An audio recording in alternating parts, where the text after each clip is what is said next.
876 streets.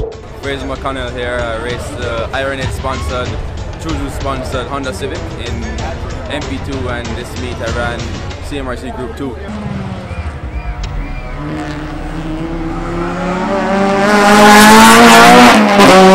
was a long weekend. We were down there since Thursday testing out the CMRC Group 2 package and how we would stock up with the other guys on times and so on.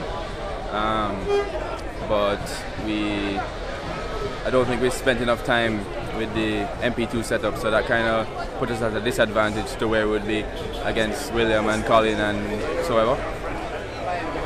We finally got a time to test for the MP2, got up to speed, got the pace, and won 2 of the MP2 races out of the 3. And I managed to get all the wins with the CMRC Group 2 races. So all in all, it was a good meet.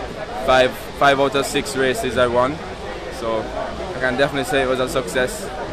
I'm sure there'll be some good footage from 876 Streets, and if you're not already following them, so I definitely recommend to head on over to the page of 876 Streets, Facebook, Instagram.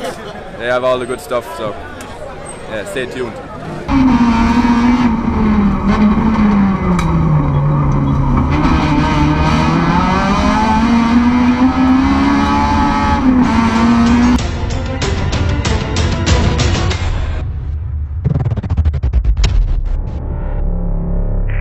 An 876 Streets endorsed event.